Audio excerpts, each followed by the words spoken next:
Welcome back. If you're new here, my name is Jessica Abella and I am an accountant in the greater Seattle area. This summer, the Washington State Legislature passed a bill that added sales tax to a number of services that historically have not been subject to sales tax.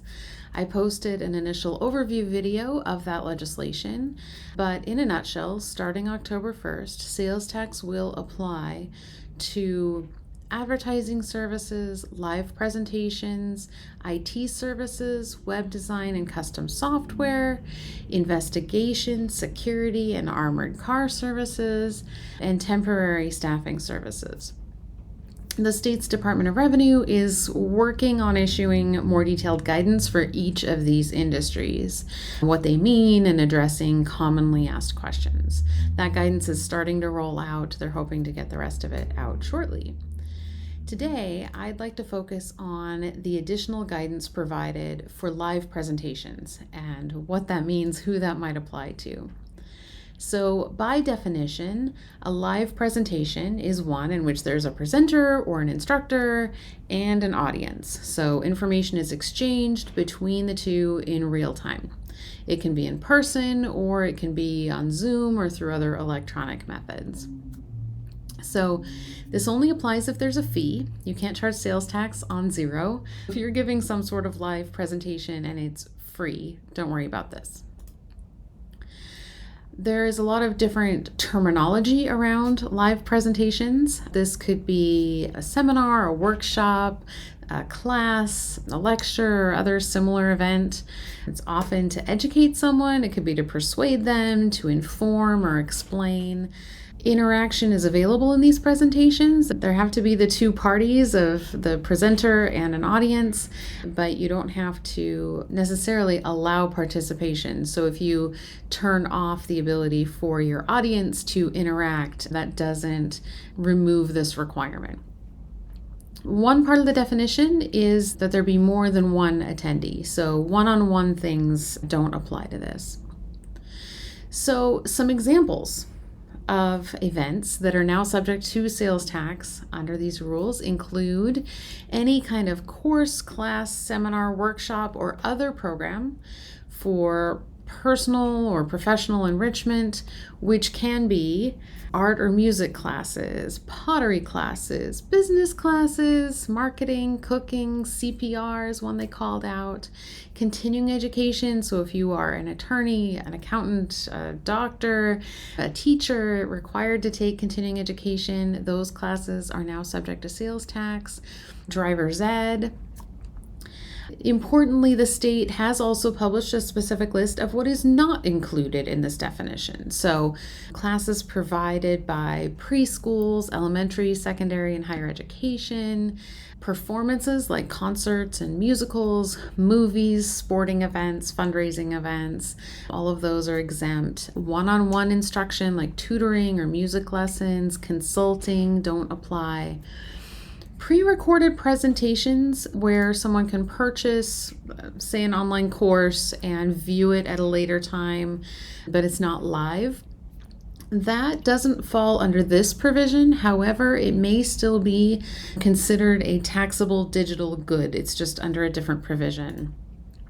Similarly, fitness classes, athletics, those things are also already subject to sales tax under a different provision.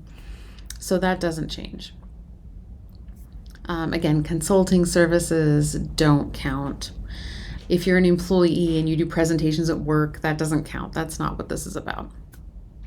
So if you're doing live presentations, if you're doing events, and this now applies to you, the next thing you may be wondering is, how on earth do I charge sales tax on this? Especially if you're doing a remote presentation, right? If you are hosting an event where it's live and in person, that's easy. You're charging the sales tax rate for the location of the event. However, if you're doing a remote event where everybody is tuning into Zoom from wherever they are, then you need to charge sales tax based on the purchaser's address for their ticket. So if you think about a traditional situation where you're selling a product, right, a tangible thing, sales tax is charged based on where the recipient receives it. So you ship a product, their shipping address is where the sales tax is charged based on. Same here. So when someone purchases their ticket, your system should be capturing their address and should be charging them the sales tax rate based on the address they provide upon purchase. If they are in Seattle, you'll charge them that rate. If your system doesn't capture that information, does not ask them for their address, the state has said to use your own address. So the address of the event or the address where your business is located. If your purchaser is out of state, you most likely don't need to charge them sales tax. That will depend on what the sales tax rules are for the state where they are located. It's good to know that most states follow guidance that says you don't have to collect sales tax in our state unless you have more than 200 transactions or $100,000 in revenue coming into our state or purchased in our state. If you're doing a significant amount of business with people in a particular state, you'll definitely want to look into that state and see if they charge sales tax on this kind of a product or event and what their thresholds are. Every state has different rules about what is and isn't subject to sales tax. If you have an event per year that might have an attendee in half a dozen other states, you're not likely to need to do anything in that scenario. If you're doing huge events with hundreds of attendees from every state across the country, that is a whole nother ball of wax to investigate.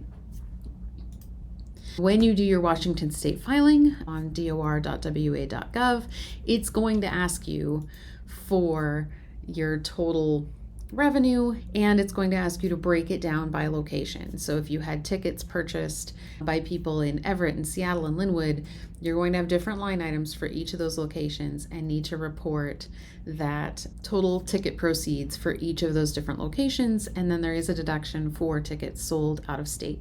The state is aware that you didn't need to collect sales tax on those dollars. On dor.wa.gov, there is a link to look up the local sales tax rate for your purchasers. Drop in the address, it will tell you what the correct rate is and what the location code is. Hopefully this was helpful. If more questions have come up, please drop them in the comments down below. If this was helpful, click like. Also let me know in the comments if you are interested in the other industries that the state is collecting sales tax on. I'd be happy to dive into those as well as guidance becomes available. Feel free to subscribe if this content was helpful to you and you'd like to be notified of our next normal video. And have a fantastic rest of your day. Thanks for being here today.